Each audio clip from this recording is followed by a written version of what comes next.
2025년 8월 1일 오늘 금요일 대한공화국 디지털 실록을 기술하겠습니다.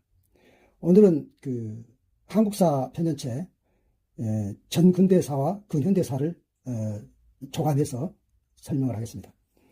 그러니까 전근대사가 고조선부터 조선 철종까지, 근현대사가 대원군 집권으로부터 오늘까지, 전근대사가 한 5천년, 근현대사가 160년이라고 그랬어요. 그런데 시간 기류로 하면 5천년대 160이니까 차이가 많은데, 비중으로는, 그러니까 교과서에서나 모든 한국사 시험에서나 비중으로는 5대5입니다. 그러니까 전근대사가 50%, 근현대사가 50%. 그러니까는 시간 길이하고는 또 다른 이야기죠. 그래서 이제 전근대사가 아까 말한 대로 고조선부터 조선 철종 때까지 하겠으니까 세부적으로 설명을 하겠습니다. 먼저 설명하기 전에 이 전근대사는 우리나라의 역사서 가운데서 가장 오래된 김부식이 쓴 삼국사기가 지금까지 지배적인 학설이고 또 그 자체가 교과서였는데, 삼국사기와 김부식의 그 삼국사기 기술의 한계가 여러 가지 있기 때문에 그것을 개편한 것으로 제가 아마 국내에서는 제가 유일하게 시도하고 있는 것이어서 그것에 대한 소개도 되고, 그 다음에 두 번째는 그것이 왜 타당한지에 대해서 제가 말씀을 드리겠습니다. 김부식 삼국사기에 삼국시대라고 되어 있는 고구려 백제 신라의 이 역사가 있는데, 그거를 이제 삼국사기라고 한 시기로만 해놨는데 저는 두 시기로 나눴어요. 그러니까 이국 3년명과 삼국시대로 이렇게 나눴단 말이에요. 그 나눈 이유가 있는데, 김부식은 뭐 나눌 이유를 찾지 못했는데, 그러니까 김부식 삼국사기에서 보는 전기 삼국하고 후기 삼국하고는 전혀 색깔이 다릅니다. 우선 고구려를 볼 것 같으면 그러니까는 이국 3년명 시대 때는 그것이 고구려예요, 이름이. 그런데 후기 삼국일 때는 고려입니다, 이름이. 고구려가 아니라 고려. 평양으로 전도한 뒤로부터는. 장수왕 때인데 장수왕이 평양으로 전도했죠. 그 다음에 백제도 전기 삼국, 김부식 삼국사기에 가면 그때는 그 한성백제예요. 요새로 말하면 서울백제란 말입니다. 그리고 후기 삼국이 지금 우리가 알고 있는 공주부여, 웅진삽이라고 그러죠. 그 공주부여 백제예요. 그러니까는 이 차이가 좀 있죠. 그 다음에 이제 신라도 전기 삼국 신라는 이름도 신라가 아니고 사로국이었고, 또 그 왕들도 김씨가 아니고 박씨, 석씨, 김씨고 왕이라고 하지도 않았어요. 뭐라 했냐면은 거서간, 그러니까 혁것의 거서간, 남의 차차웅, 유리 이사금, 뇌물 마립간 이런 식으로 거서간, 차차웅, 이사금, 마립간 이런 식으로 이름이 달라요. 뭐 그것을 억지로 뭐 왕도 그렇게 불렀다 그러는데, 그러면 계속 왕이라고 그렇게 부르지면 또 왕이라고 하나요? 그러니까 후기 그 지중왕 때 아세야 왕이라고 하거든요. 그러니까 그 차이를 알아셔야 되고, 그러니까는 다르다는 이야기예요. 또 전기 신라는, 그러니까는 이국 사로국 연맹일 때 신라는 박석김 씨 신라 사로국이 뿐만 아니라 불교가 국교가 아니에요. 불교를 오히려 받아들이지 않았어요. 오히려 불교는 법흥왕 때, 그러니까 지증왕 이후로 법흥왕 때 불교가 이제 2차 돈의 순교에 의해서 공인이 되지 않았습니까? 이런 차이도 있고, 근데 차이가 많아요. 그 다음에 이제 가야라는 연맹이 있는데, 이 가야가 왜 이제 전기 삼국, 제가 말한 거는 이국 3연맹을 그래서 취급했는데, 이국은 이제 고구려 백제는 국가고, 부여연맹, 사로국연맹, 가야연맹 이렇게 했단 말이에요. 그 연맹하고 국가의 차이는 여러 가지였습니다. 뭐냐면은 우선은 세습하지 않는다. 왕이 세습하지 않는다. 그 다음에 이제, 그러니까 부여 같은 경우에도 사출두라 해가지고 구가, 마가, 저가, 우가 이런 식으로 이 부족이 따로따로 있어요. 그래가지고 그 부족 연맹에서 왕을 뽑는 거죠. 사로국도 아까 말했잖아요. 박석김이 돌아가면서 했다고. 그 다음에 이제 가야연맹은 이제 뭐 우리는 김수로 왕 정도로 알고 김수로 왕이 직계제도 잘하는데, 가야가 그 김해만 있는 게 아니라 고령에도 있고, 그 다음에 또 이제 남원에도 있어요. 그래서 가야 고분이 최근에 그 유네스코 문화유산으로 등재가 됐는데, 근데 가야는 어떻게 보면 우리 역사에서 뺄 수가 없죠. 그러니까 삼국시대라고 말하면 가야는 빠져버리잖아요. 그런데 어떤 사람은 뭐 가야를 넣어가지고 그러면 사국이 할까 그러는데, 그렇게 말하면 말이 안 되고, 왜냐하면 국가와 연맹은 다르니까. 그래서 가야연맹, 사로국연맹, 부여연맹, 삼연맹, 고구려, 백제, 이국. 근데 이국 3연맹도 따로 하고, 그 다음에 이제 삼국시대에 오면은 이제 그야말로 고려가 이제 사실 그 고구려였는데 고려로 이름 바꿨죠. 그러니까 장수왕이 그 평양으로 천도하고 이름을 바꿨다 했잖아요. 그 다음에 이제 그 백제도 웅진 그 사비로 천도했는데, 근데 여기서 우리가 알고 있는 건 충청도 백제 이렇게 알고 있죠. 그것이 사실은 이제 그 백제로 말하면 후기 백제란 말이에요. 신라도 지중왕이 왕으로 사용했고, 국호도 신라라 했고, 그 다음에 이제 법흥왕 때부터 불교도 받아들였고 이렇게 해가지고 김씨로만 세습하는 거, 이것이 이제 우리가 알고 있는 후기 신라죠. 전기 신라는 사로국이라고 했어요. 그리고 이제 백제가 31대 의자왕 때 멸망했고, 고려가 28대 보장왕 때 멸망했잖아요. 이렇게 해가지고서 이제 삼국시대가 있고, 이제 통일신라 시대라는 것은 이제 신라가 삼국을 통일했다고 말하는 데서 있었는데, 그렇게 하면 두 가지 매수 볼 수 있는 게, 신라가 실제로 고려 땅은 통일하지 못했고, 거기에 발해가 세워졌기 때문에 발해를 뺀 역사가 되어버리기 때문에 통일시대라는 말은 맞는 말이 아니고, 그래서 남북조 시대라고 했어요. 제가 남북국 시대란 말이 있긴 있어요. 그 유득공이 발해고에서 말했던 것인데, 그럼 남북국 시대라고 하면 왜 안 되냐면 A국가 B국가라는 이야기가 된다는 얘기예요. 그러면은 다른 나라가 된다는 이야기죠. 그래서 저는 남북조, 그러니까 남왕조, 북왕조, 그러니까 A왕조, B왕조, 그러면 통일돼야 할 나라라는 말이 되는 거죠. 그래서 남북조 시대를 하겠다, 이렇게 말하면 되겠습니다. 자, 이제 고조선부터 설명합니다.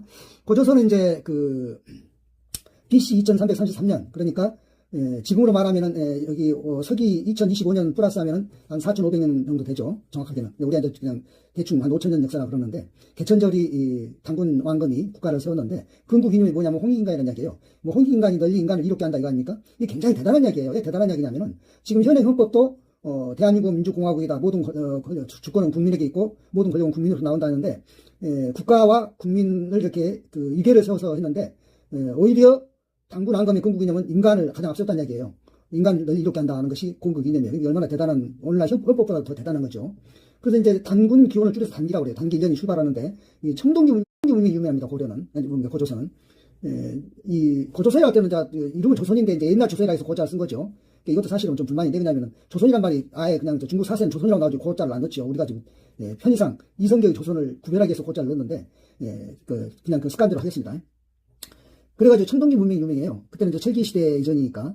청동기 문명이 얼마나 뛰어나냐면, 비파형 동검이라든가, 청동 거울이라든가, 거기 단유시민경이라든가, 이래가지고 굉장히 지금 생각에도 훌륭한 그 문명을 갖고 있었다.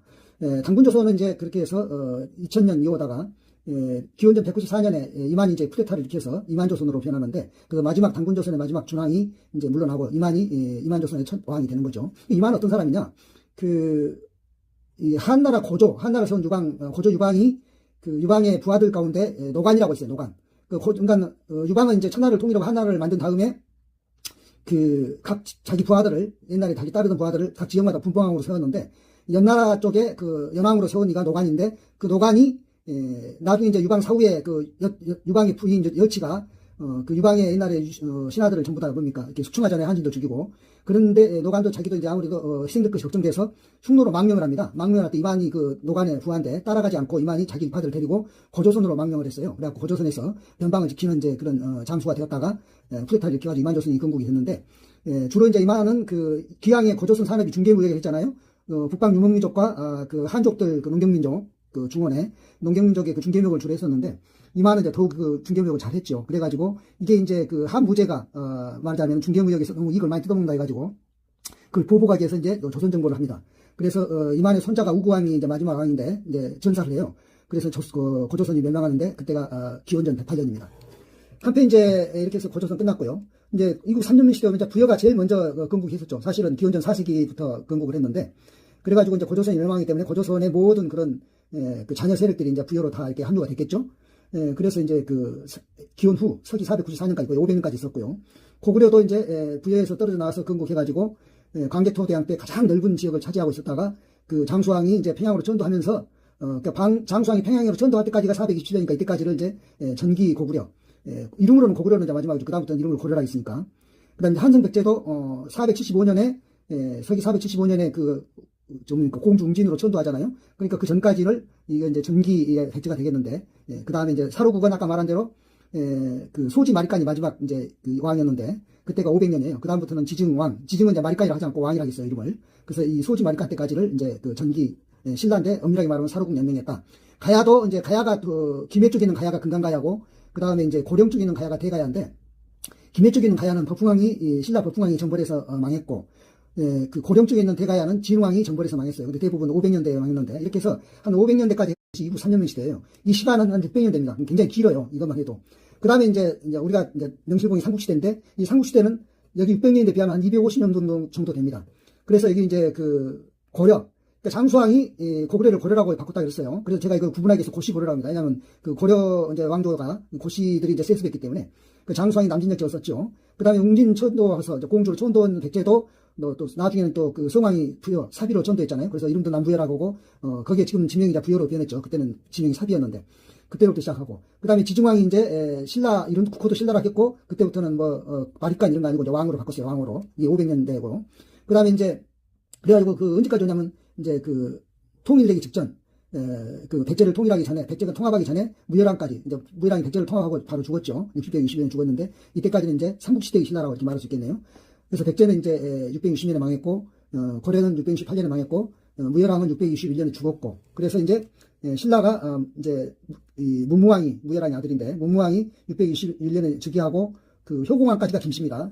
그러니까 신라가 이게 뭐 천년신라 이렇게 말하는데, 신라가 사실은 세 조각이에요. 김씨 신라가 효공왕까지만 가는 것이고, 이 다음에 이제 잠깐이긴 하지만은 박씨로 다시 돌아오거든요.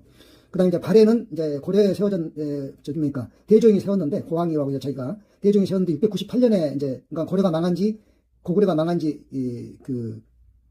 몇 년이냐면은 668년에 고구려가 망했으니까, 고려가 망했으니까 그 698년, 30년 만에 이 대조영이 세웠는데, 이름도 그대로 그냥 고려라고 그랬어요. 그러니까 뭐냐면, 장수왕이 고려라 한 이래로 그냥 고려라 그런 거예요. 그 발해라는 이름도 쓰긴 썼어요. 더 말하면 또 진이라는 이름도 썼죠. 그러니까 무슨 말이냐면은 여러 가지 이름을 쓰긴 썼는데 대부분 그 발해 임금들이 외국에다 국서를 보낼 때는 나는 고려국왕이라고 그런단 말이에요. 그러니까 고려라는 이름은 왕건이 처음 쓴 게 아니라 장수왕이 제일 먼저 쓰기 시작했고 대조영이 세운 대조영 고려도 발해도 썼고 이렇게 했다는 이야기예요.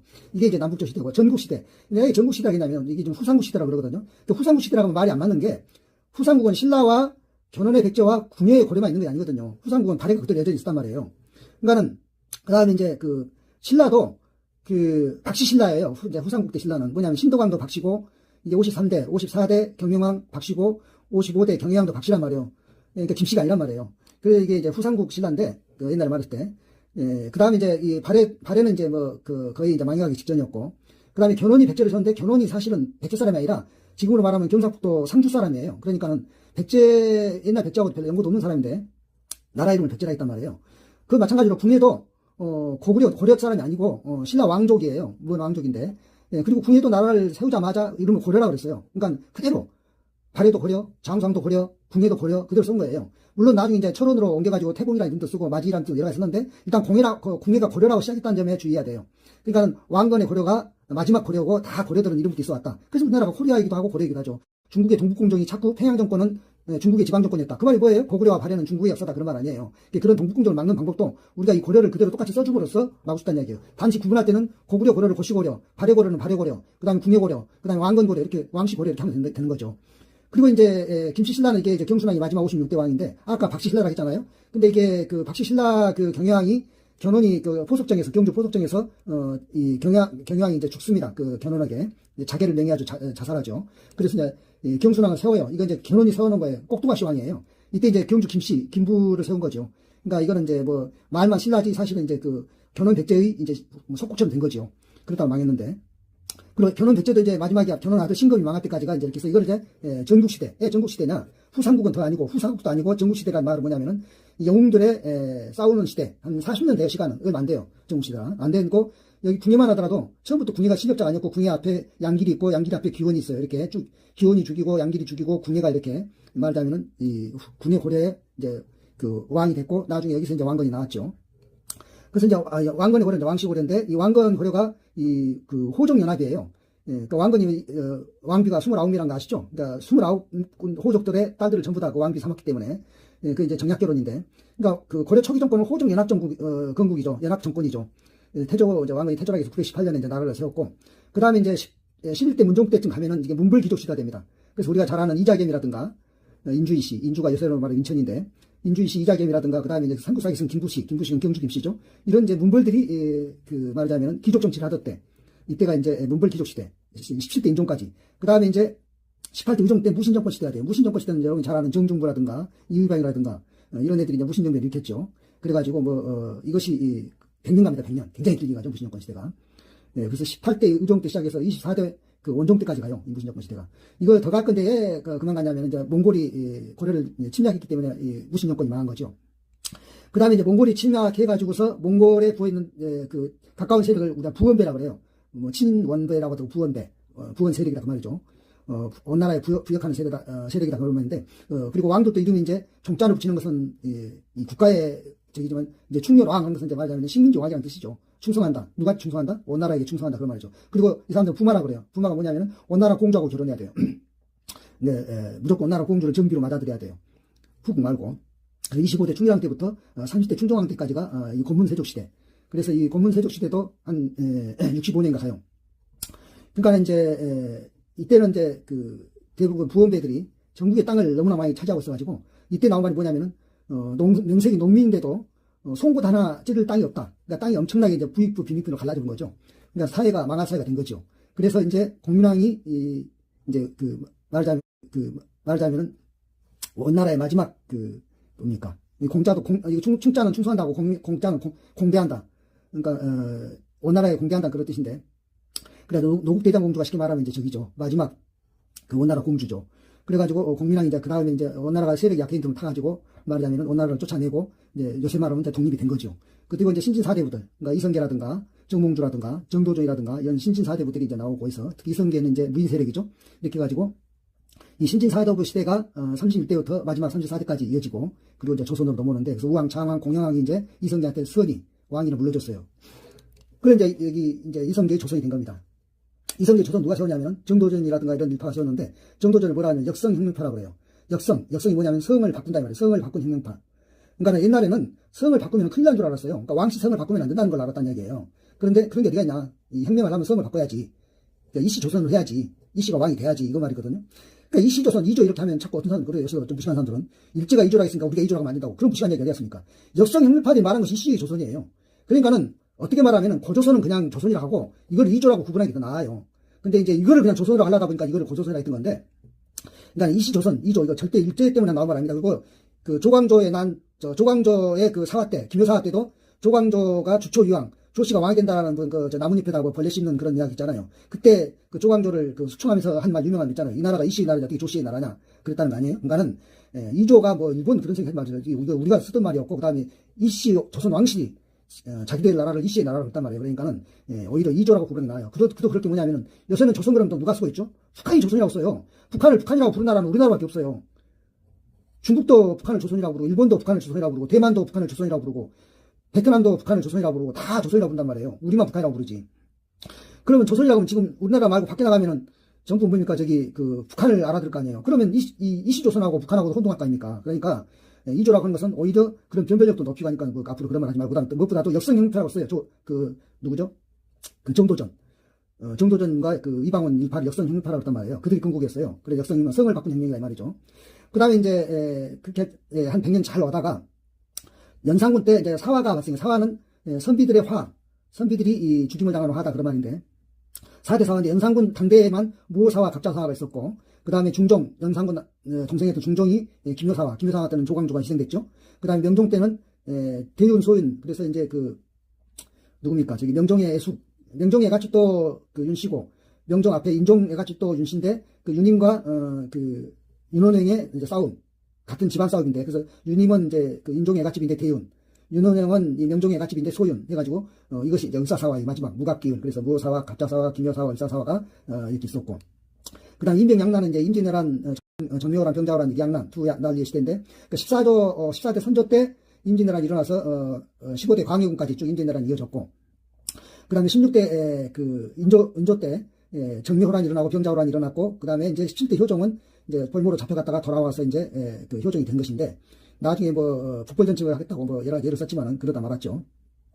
그 다음에 이제 이 효종 아들이 이제 현종이잖아요. 이 현종이 즉위할 때 이 효종이 이제 죽었어요. 죽었으니까 현종이 즉위했겠죠. 그런데 무슨 일이 있었냐면 이 효종의 계모라고 할 수 있는 그러니까 인조의 계비가 있는데 인조의 계비가 나이가 어려요. 그러니까 효종이 계모잖아요. 쉽게 말하면 계모인데 나이가 어려가지고 효종이 죽었을 때도 그 인조의 계비 그 계모는 나이가 어리기 때문에 효종이 아들보다 어렸기 때문에 이제 그런데 그래도 이제 상복을 입어야 되잖아요.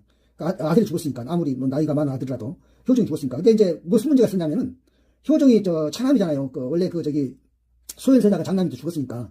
그러니까는 그 서인들은 효종이 왕이긴 하지만 차남이니까 그 계모가 있는 상복은 1년만 입어야 된다. 그 다음에 이제 그 서인이 아닌 이제 그 남인들은 그런 게 어딨냐. 아무리 차남이라도 임금을 지냈으니까 장남 예를 따라서 계모가 상복을 3년 입어야 된다. 이렇게 말했던 거예요. 그래가지고 이제 뭡니까 그 예송이라고 예송. 송사.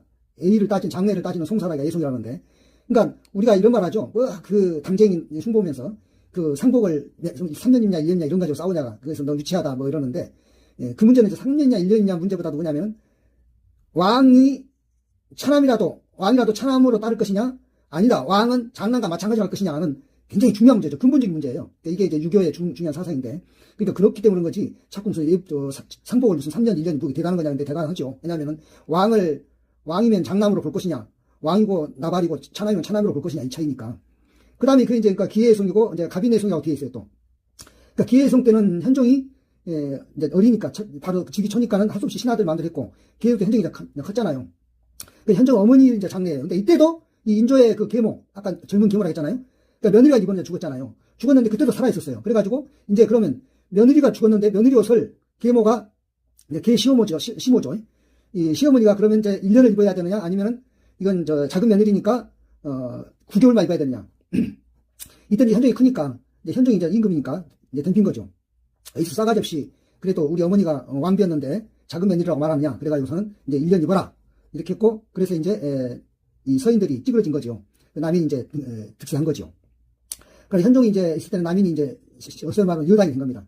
그래가지고 현종 아들이 이제 숙종이잖아요. 숙종인데 그때도 이제 남인이 여당이죠.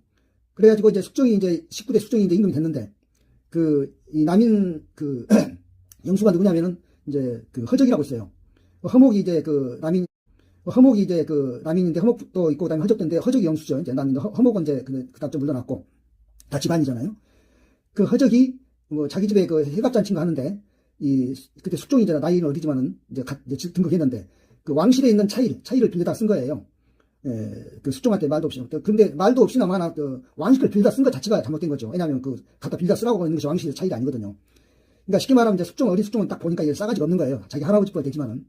그래서 어린 숙종의 생각이 남인들이 너무 건방지다. 이번에 싹 쳐야겠다 해가지고 싹 남인들을 전부 다 수충을 합니다. 그것이 뭐냐면은 경신황국이에요. 황국은 국면을 바꿨다. 그러니까 전국을 바꿨다 그런 말이죠.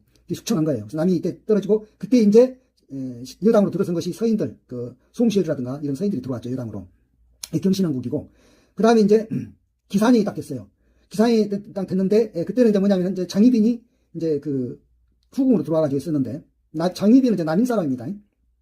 장희빈이 이제 원자를 낳았어요. 그러니까 숙종이 장희빈이 이제 너무 사랑스러운 나머지 아직 정비도 아닌데 원자를 이제 원자를 책봉을 해야 되겠다. 그러니까 송시열이 이제 반대하고 나선 거죠. 서인들이 너무 빠르기도 하고 지금 인현왕후 민씨 그 사람 이제 친정이 서인인데 인현왕후 민씨가 아직 나이가 어린데 언제라도 애를 낳을 수 있지 않냐. 그런데 어떻게 기다려보지도 않고 원자를 하느냐. 그래가지고 이제 미운털이 바뀐 거죠. 그래서 숙종이 다시 이번에는 이제 서인들을 싹 추천을 합니다. 그래서 송시열이도 그때 이제 제주도 유배령을 내렸어요. 그때 송시열의 나이가 89세 하여튼 몇 세인가 돼요. 나이 깨먹었어요. 그래가지고 제주도 가는 길에 정읍까지 갔을 때 제주도 가끔 보이냐고 사약을 보내서 죽여버리죠. 그리고 서인들을 싹 그냥 몰아내버려요. 그리고 장희빈이 이제 왕후가 된 거죠. 인현왕후 민씨는 이제 쫓겨나고. 그래가지고 다시 이제 갑술년이 왔어요. 갑술년이 왔는데 이제 그때는 이제 장희빈이 너무 이제 투기를 많이 해가지고 그래서 이번에는 이제 남인 세력들이 또 쫓겨납니다. 반대로. 장희빈도 쫓겨나죠. 그때. 알죠? 사약 못 가는 사태 벌어진 거. 그러면서 그것이 이제 갑술년이기 때문에 이제 갑술한국. 그래서 경실한국, 기사한국, 갑술한국 이렇게 예송한국 시대. 이렇게 해서 경종은 이제 장희빈 아들입니다. 이렇게 예송한국 시대가 이어져요. 그러면서 그때 서인이 이제, 그때는 노론이라고 바뀌었는데, 노론이 이제 여당이 됐는데 이때부터 여당이 돼가지고 조선이 망할 때까지 여당입니다. 탕평정책, 21대 영조와 정조, 이거는 할아버지와 손자죠. 중간에 사도세자는 아버지한테 죽었으니까. 이때는 탕평책, 그 다음에 정조 때는 르네상스라 해가지고 아마 우리나라에서 정근대에서는 가장 부자로 살았을 때가 이때일 겁니다. 정조 시대 때. 이때는 이제 산업도 발달하고 농업도 발달하고 다 발달했어요. 그래서 제가 르네상스라고 이름을 붙였는데 문화도 발달하고. 그리고는 이제 정조가 정확하게 서기 1800년에 죽습니다. 그래서 이제 19세기에 딱 열리자마자 이제 조선은 이제 세도 정치 60년이 들어오는데 완전히 이제 쫄딱 망하는 60년이죠. 그래서 삼정이 문란하죠. 군정, 전정, 황고. 그러니까는 전정은 이제 토지제도, 군정은 이제 군역제도, 거의 복지제도인데 일종의. 하여튼 삼정이 문란해가지고 이제 밀란이 일어나요. 여기 1862년에 이제 진주에서 시작해서 그래서 진주 밀란 그러는데 이제 임술년이라고 해서 걔가 임술봉기라고 그래요. 그런 것도 막 일어나고 해서 엉망진창이 됩니다. 그리고 이제 이때 동학사상을 처음으로 이제 선포했던 수은 최재우가 처형을 당할 지경에 처했는데 이 철종이 1863년에 이제 승하합니다. 그러니까 최재우 처형을 집행할 수 없잖아요. 왜냐하면 국상이니까. 그래가지고 대구로 이제 이감을 시키고 그래서 나중에 이제 처형은 이듬해 했었죠. 승하 장례 지내고 나서 이렇게 해서 이제 정근대사가 끝나고 근현대사는 아까 말한 대로 흥선대원이 집권했을 때부터 근현대사고 그래요. 이게 이제 조선말이죠. 이제 이시 조선말인데, 흥선대원군의 그 특징은 개혁이에요, 개혁. 삼정개혁, 아까 말했죠. 전정은 이제 토지 정비하고, 토지개혁 정비하고, 그 다음에 이제 군적도 이제 뭐 호포법이라든가 해서 군포는 옛날은 그 양반은 면세도 하고 그 군역도 면제됐는데 그런 거 어디 가냐 다 해라. 세금도 다 내고 군역도 져라. 아니면 군포라는 것은 가서 이 보초 쓰든지 아니면은 천 포를 낸다 군포를 낸다 하는데 다 내라. 호포법 다가호 다 내라 이거죠. 그 다음에 이제 한국도 그게 어떻게 보면은 이 양반들이나 또는 향리들이 이자놀이 곡식 갖다 춘대 추납해가지고 이자놀이를 해가지고 하는 것인데 그런 것을 없애고 그냥 사창제라 해가지고 공영제로 만들었어요. 그 다음에 서원철폐는 이것은 굉장히 중요한 거죠. 제가 언제도 그런 얘기 했는데 지금 우리나라가 기독교가 국교가 아님에도 불구하고 전국에 한 2만 개 교회를 싹 문 닫아버리면 무슨 일이 벌어질지 말도 안 되죠. 근데 더구나 이때는 유교가 국교란 말이에요. 국교고 이 서원은 유교로 말하면 교회나 마찬가지인데 그거를 다 문 닫았겠으니까는 그때는 조선의 국교가 유교고 양반들이 전체인데 이 사람들이 반발이 얼마나 컸겠어요. 그럼에도 불구하고 그러니까 대원군의 개혁이 대단한 거죠. 지금도 할 수 없는 개혁이에요. 그러니까는 세국정책이 얘기하는데요. 개혁과 개방이라고 하죠. 개혁과 개방을 dum소병처럼 한 사람이 같이 한 것도 있지만은 이 역할이 나눠진 거예요. 흥선대원은 개혁을 한 것이고 그다음에 이제 고종 부부는 개방을 하는 것이에요. 그러니까 세국정책을 흥선대원한테 칠 필요 없어요. 세국정책은 흥선군의 시대적 사명도 아니고 흥선대원 일이 아니라면 흥선대원 개혁이 하는 것이 그 사람의 사명이고 그 식사람이 10년밖에 안 했잖아요. 그다음에 이제 고종 부부가 개방을 하는 것인데 이 개방이 제대로 안 되는 것인데 세국이라고 해가지고 흥선대원 뒤집어 씌운 거죠. 그러니까는 세국이라고 뒤집어 씌운 것은 그거는 이제 흥선대원군을 깎아내리고 조선을 깎아내리려고 하는 오히려 그거야말로 이제 식민사관 또는 자학사관의 그런 빌미가 되는 것이죠. 그런데 이제 고종 부부가 아버지 석정이 끝나고 나서 이제 직접 친정을 했어요. 그래가지고 개방을 했는데 처음으로 한 게 이제 조유 수호조약 일본하고 맺은 조유 1870년에서 그래서 개항이라고 그러는 개방이랑 개항이 같은 말입니다. 그래서 이제 개항을 해가지고 뭐 일본 군대 지휘관도 오고 해서 신식군대도 하고 벨기군도 하고 막 그렇게 했어요. 그래 이제 1882년에 신식군대와 구식군대에 이제 말하자면은 차별이 있어가지고 분란이 일어났는데 이때 이제 대원군이 이제 민비는 도망가 버렸고 어디까지 도망가 버렸냐면 장원까지 장원이 친정인데 경기도 이천 장원까지 도망가 버렸어요. 그래가지고 그거를 이제 민비가 거기서 몰래 청구부대 연락해가지고 군대를 부릅니다. 이제 진학군을. 이게 이제 처음으로 잘못한 거죠. 그러니까 이게 자기 정권 안보를 위해서 애국군을 불러댔다는 게 너무나 큰 실수죠. 이때부터 조선이 완전히 이제 청나라의 속국이 됩니다. 우리는 일제가 강점할 때만 생각하는데요. 이미 1882년에 우리는 조선이 강점을 당한 거예요. 그러니까 독립국이 안 된 거죠. 그래서 그 서대문에 있는 독립문이 무슨 독립문이냐면 일본에 대한 독립문이 아니고 청나라에 대한 독립문이에요. 그걸 아셔야 돼요. 그래서 원색이라고 하는 라이트 샤타라는 놈이 청구권을 끌고 우리 조선에 진주해가지고 대원군은 이제 청나라로 납치해가고 진압을 시켰죠. 그리고 2년 뒤에 다시 1884년에 또 갑신정변이 또 일어나요. 이때는 이제 김옥균 일파가 일으켰는데 이때도 이 청구권을 이제 불러서 그때는 이제 좀 진주하고 있는 군대가 있었으니까 갑신정변이 왜 일어나냐면은 우리 조선에 진주하고 있던 청군이 한 3,000명 정도 되는데 그때 이제 하필 베트남에서 프랑스하고 이제 청나라가 이제 싸울 일이 생겨가지고 청불전쟁이 생겨가지고 우리 조선에 있는 청군 3,000명 중에 한 1,500명 정도 베트남으로 갔어요. 그러니까 좀 비잖아요. 그래서 김옥균이가 이때를 이제 D-Day를 잡은 거죠. 1,500명 정도는 좀 얕잡아 보고 그리고 또 일본 측이 도와준다 하니까 그런데 이제 실패했죠. 왜냐하면 1,500명도 이제 군대인데 어떻게 얕잡아 볼 수 있나요? 그냥 진압이 됐어요. 갑진주변이. 그래서 김옥균 도망가고 그랬잖아요. 그래서 이 이 개항정책이 이제 해가지고 이때 1980년대에 미국, 일본, 청나라, 러시아, 독일, 프랑스 등 여러 나라들하고 우리가 수교를 맺어요. 그래서 이 열강들이 거의 몇십 개 나라인데 여기 좀 6개 나라만 썼는데 6개 나라가 특히 이제 실력자들이니까 우리나라 안에서 이제 서로 각축장을 벌인 거죠. 완전히 서로 그냥 땅 따먹기를 하고 그냥 이권 따먹기를 하고 아주 그냥 그런 일이 벌어졌었죠. 그래가지고 1894년까지 동학혁명이 일어났는데 이 동학혁명이 이 대원군 집권으로부터 30년이니까 이 이시조선만 한 30년 기간 정도 돼요. 그 동학혁명이 일어나서 이건 사실 이제 조선이 망한 거죠. 갑오 을미개혁을 하고 을미사변 파천했는데 갑오 을미개혁은 이제 동학혁명이 패전개혁안을 내고 조선왕조하고 화해를 했는데 그게 전조화약이라고. 그때 이제 일본군이 경복궁으로 쳐들어가지고 고종을 이제 협박해가지고 친일 내각을 세우게 합니다. 김홍진 내각을. 그래가지고 동학혁명 패전개혁안을 너희가 전조화약에서 왕조하고 조선왕실하고 서로 잘해보기로 했지만은 그럴 거 뭐 있느냐. 동학혁명 진압을 하고 이 패전개혁안을 개혁안을 바꿔서 갑오개혁안으로 바꿔가지고 정부에 직접 하자. 보니까 패전개혁안에서 토지개혁 같은 것은 쓸데없는 거 빼버리고 그래가지고 이제 갑오을미개혁을 하는 거예요. 그래서 갑오을미개혁을 하는데 이 친일 내각이 주도세요. 그러다 보니까 이제 민비, 명성왕후, 명성황후라는 말은 저는 안 씁니다. 명성왕후예요. 황후라는 말은 나중에 이제 죽고 나서 붙은 이름이기 때문에 을미사변 때 이제 일본 나인들, 칼제비들에게 의해서 이제 시해를 당했잖아요.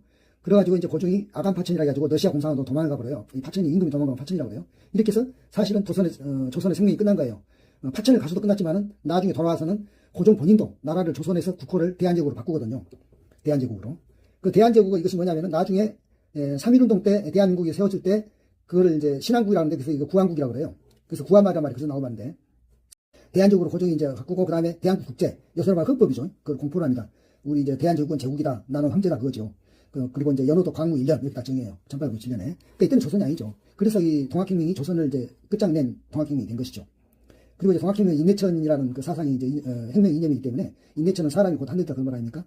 그 대한제국이 된 뒤로는 독립협회도 서대필이 독립협회를 이제 조직하고 그다음에 서대문에 독립문도 만들었는데 아까 말했듯이 이때만 해도 이제 청나라에 대한 독립이었어요. 그 만민 공동회도 이렇게 하고 차렸어요. 왜냐하면 독립협회는 서대필은 입헌 군주제 고종을 그대로 모신 상태에서 헌법을 만들고 해서 입헌 군주제를 하자 영국처럼 영국이나 일본처럼 그렇게 이제 주장했기 때문에 고종은 그것을 이제 입헌 군주제 하자는 말을 공화제를 하자는 말로 오해를 하고 자기도 이제 뭐라는 거 아니야 해가지고 독립협과 만민 공동회를 해산시켜버립니다. 그리고 이제 일전쟁이 일어났고 이토 히로부미가 이제 을사늑약을 했는데 이거는 잘 아시는 내용이고 그래서 이제 이 1804년에는 이제 보안회라는 것이 만들어지고 아니 1904년에 1905년에는 이제 그 헌정연구회라는 것이 만들어지고 1907년에는 대한자강이라는 게 만들어지고 6년에는 1907년에는 이제 신민회가 만들어져요. 그 앞에 세 개는 보안회, 헌정연구회, 대한자강에는 약간 그 입헌 군주제 스타일이고 이제 신민회가 이제 공화제 스타일이에요.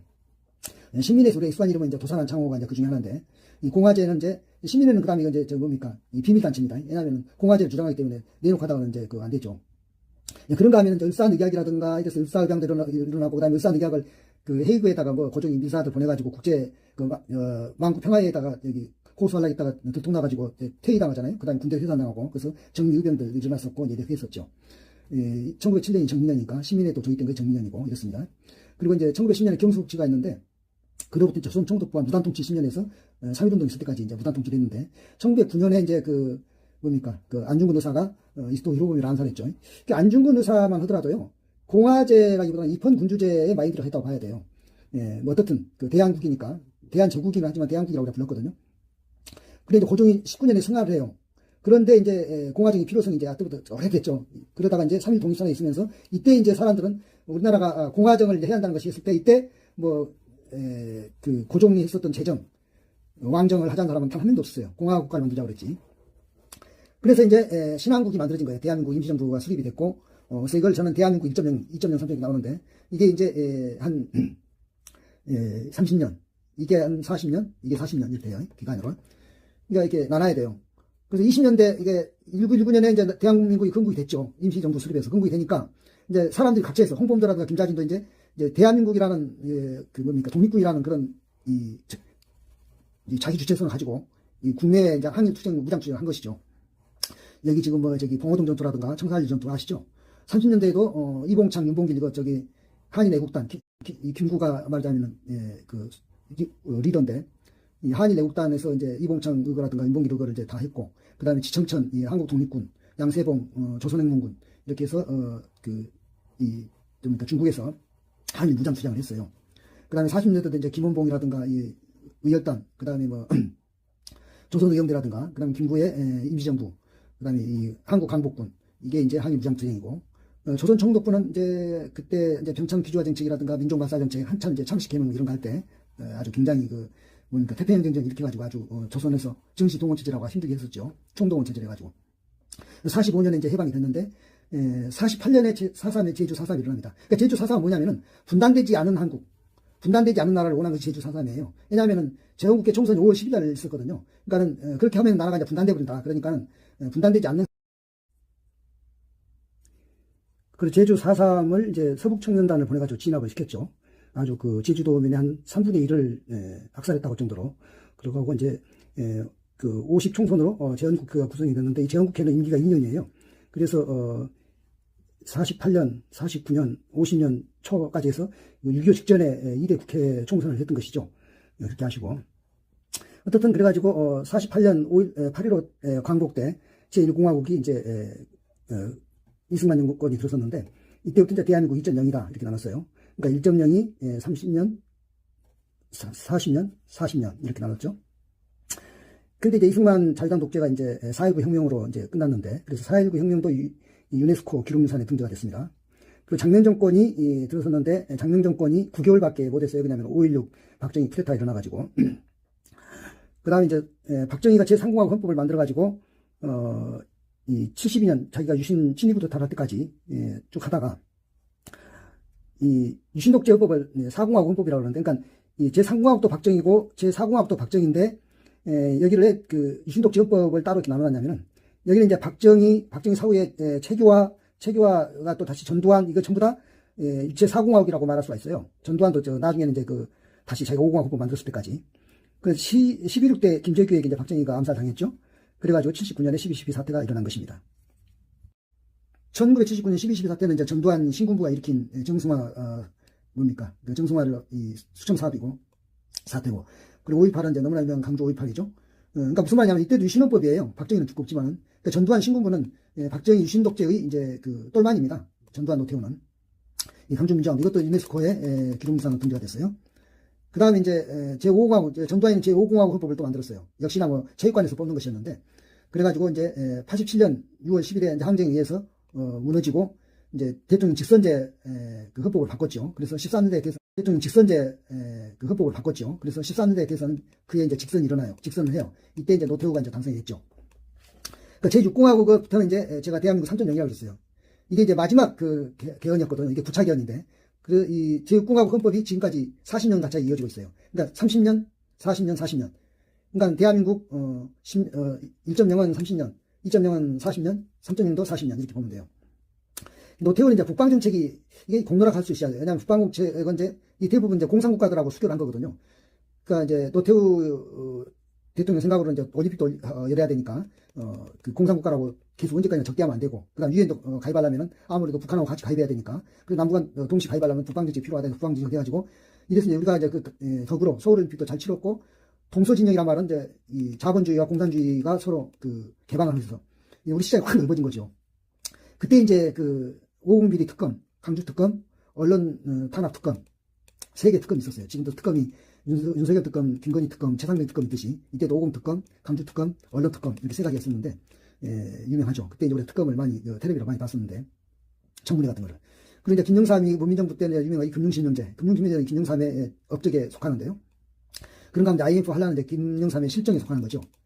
그 다음에 이제 김대중 노무현 때는 이제 무엇보다도 평화적인 정권 개최가 있고, 그 다음에 김대중은 이제 IT 인프라를 확장했다는 거, 광통신을 까고 해서 결국은 이것 때문에 우리나라가 IT 선진국이 된 거죠. 지금 3강이잖아요. IT 선진국. 미국과 중국 때문에 우리가 3번째란 말이에요. 그리고 이제 이명박, 박근혜, 윤석열 이때는 이제 이 탄핵을 아무래도 할 수가 없네요. 박근혜, 윤석열은 현직 탄핵이고, 이명박은 현직은 아니었지만 결국은 처벌을 받았기 때문에 촛불혁명, 박근혜 때 촛불혁명, 윤석열 때 비처혁명, 이것도 유명한데, 그리고 이재명이 취임했는데 지금 윤석열 특검, 김건희 특검, 최상병 특검 이렇게 해서 마치 서울올림픽 끝나고 그때 노태우 때인데 그때는 5.0 특검, 강주 특검, 언론 탄압 특검 이렇게 있었던 것처럼 묘하게 특검도 3개 있네요. 이렇게 해서 한국사 근현대사를 마치겠습니다.